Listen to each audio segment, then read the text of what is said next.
नमस्कार दोस्तों, स्वागत है आपका हमारे YouTube channel engineer Kunal Tiwari classes में। और मैं मनीष कुमार शर्मा आपको संविधान विषय पढ़ाऊंगा। और संविधान आज हम प्रारंभ से ही शुरू करेंगे। ये मेरी पहली क्लास है और इसमें हम पढ़ेंगे संविधान।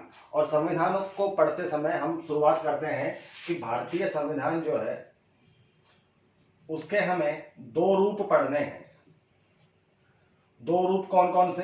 एक तो वो मूल रूप जो 26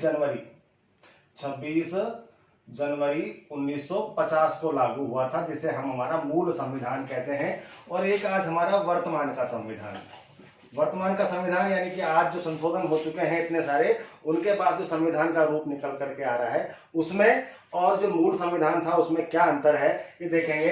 तो सबसे पहले बात कर लेते हैं मोटी मोटी कि हमारे मूल संविधान में भाग कितने थे। तो हमारे मूल संविधान में भाग थे 22 और इन 22 भागों में अनुच्छेदों की संख्या कितनी थी? 395।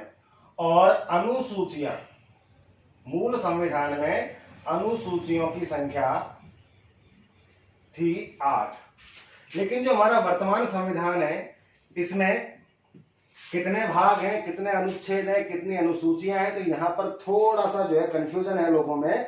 हमारे वर्तमान संविधान में भी 22 ही भाग हैं, 395 ही अनुच्छेद हैं, लेकिन अनुसूचियों की संख्या 12 है। अब आप कहेंगे नहीं साहब, भाग तो 24 हो गए, तो 23वां भाग कोई नहीं है।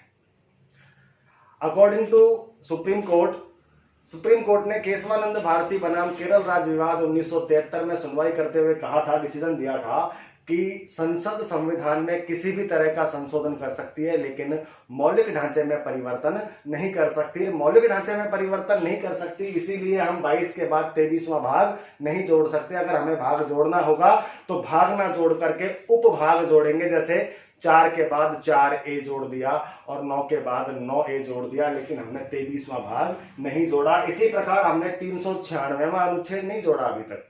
बहुत सारे नए अनुच्छेद जुड़ गए हैं, लेकिन वो मूल अनुच्छेद ना होकर के अनुच्छेदों के भाग हैं, इसलिए अनुच्छेदों की संख्या भी 395 ही है। लेकिन अनुसूचियां जो प्रारंभ में मूल संविधान में 8 थी, वर्तमान में 12 हो गई हैं। कारण क्योंकि अनुसूचियों को हम मौलिक ढांचे में शामिल नहीं करते हैं। तो शुरू करते हैं दोस्तों पहले भाग से। भाग 1, संविधान का भाग 1।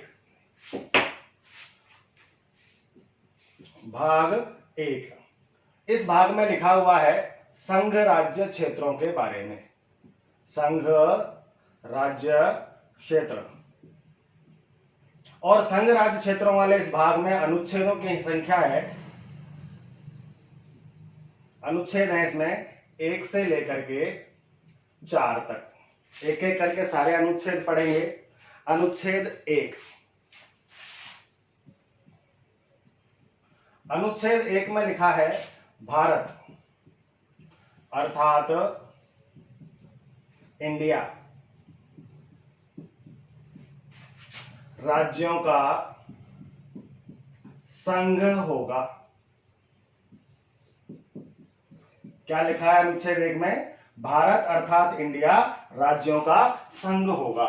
यहां पर हमें दो बातें ध्यान रखनी है। पहली बात तो ये कि हमारे संविधान के अनुसार हमारे देश के दो नाम हैं, भारत और इंडिया।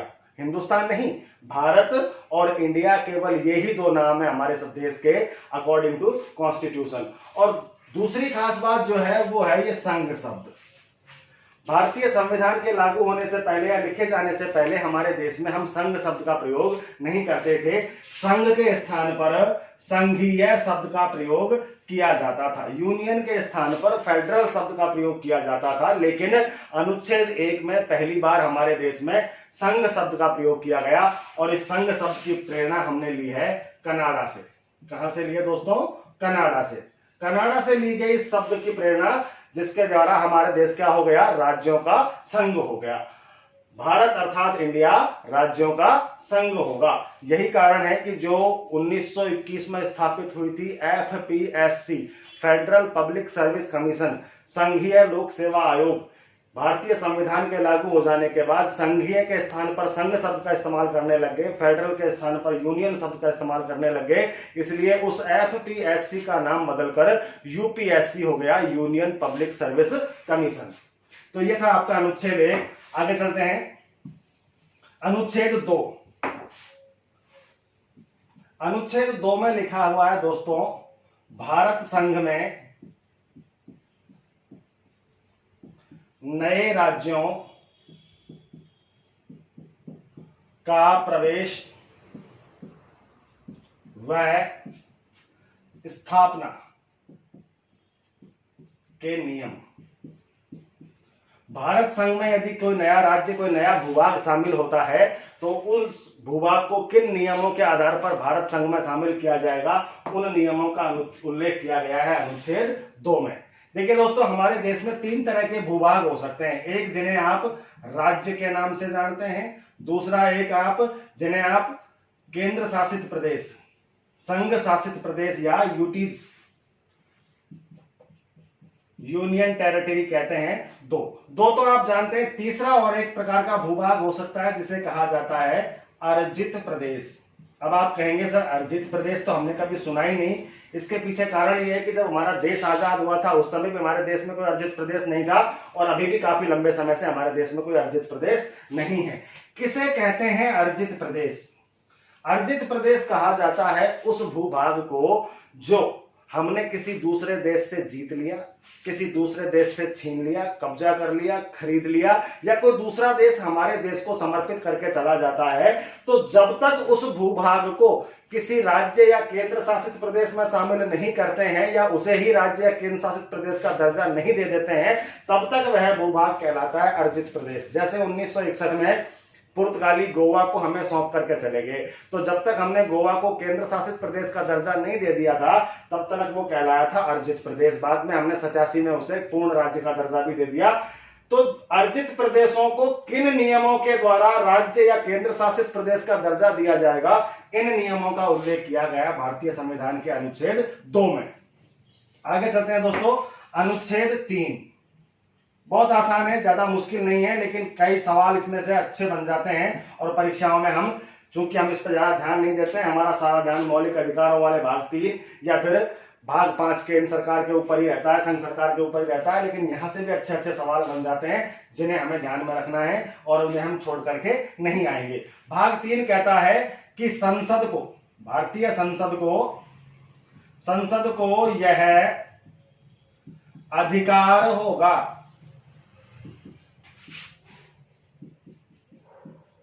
कि वह अपने साधारण बहुमत से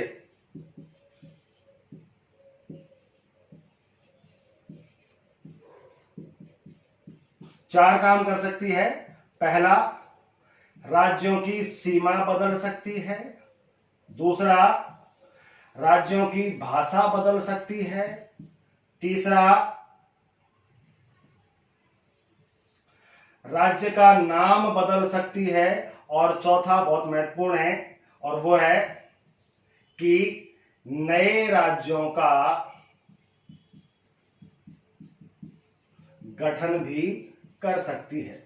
संसद अपने साधारण बहुमत से, संसद के पास ये अधिकार होगा कि वो अपने साधारण बहुमत से ही 50% प्लस 1 बहुमत से ही किसी भी राज्य की सीमा बदल सकती है, किसी भी राज्य की राजकीय भाषा बदल सकती है, किसी भी राज्य का नाम बदल सकती है और किन्हीं राज्यों को तोड़ करके नए राज्यों का गठन कर सकती है। दोस्तों कंफ्यूज होने की जरूरत नहीं है।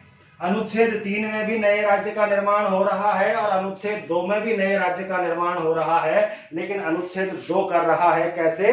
अर्जित प्रदेशों को राज्य या केंद्र शासित प्रदेश का दर्जा दे रहा है, जबकि अनुच्छेद 3 भारत में जो पहले से ही भूभाग शामिल हैं उन्हीं को तोड़ करके नए राज्यों का गठन कर सकती है। जैसे अभी हमने हाल ही में आंध्र प्रदेश को तोड़ करके तेलंगाना बनाया था, कौन से अनुच्छेद के अनुसार? अनुच्छेद 3 के अनुसार। जबकि हमने गोवा को केंद्र शासित प्रदेश और राज्य का दर्जा जब दिया था तो अनुच्छेद 2 के अनुसार। आगे चलते हैं दोस्तों, अनुच्छेद 4। अनुच्छेद 4 कहता है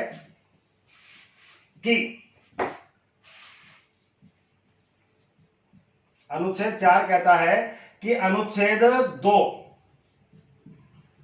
वह 3 में काम करने के लिए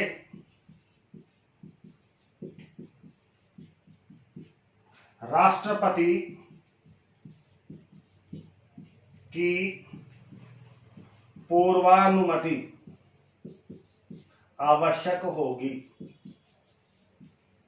अनुच्छेद 4 क्या कहता है कि अनुच्छेद 2 और 3 में संसद काम कर सकती है, संसद अनुच्छेद 2 और 3 के अनुसार काम कर सकती है, लेकिन इनमें काम करने से पहले अर्थात किसी अर्जित प्रदेश को राज्य का दर्जा या केंद्र शासित प्रदेश का दर्जा देने से पहले या किसी राज्य की भाषा सीमा नाम में परिवर्तन करने के लिए या किन्हीं राज्यों को तोड़ करके नए राज्यों का गठन करने के लिए राष्ट्रपति से अनुमति आवश्यक है कि इनका काम करने से पहले राष्ट्रपति से अनुमति लेनी पड़ेगी। इसके अलावा अनुच्छेद 3 ये भी कहता है, अनुच्छेद 4 ये भी कहता है कि अनुच्छेद 3 में किए गए कार्य को संविधान संशोधन नहीं माना जाएगा, क्योंकि साधारण बहुमत से जो संविधान में संशोधन किया जाता है वो अनुच्छेद 368 के अनुसार संविधान संशोधन नहीं है। अनुच्छेद 368 में केवल 2 ही विधियां हैं संविधान में संशोधन करने की, एक विशेष बहुमत से और दूसरा विशेष बहुमत प्लस आधे राज्यों की अनुमति से। तो ये था हमारा भाग 1।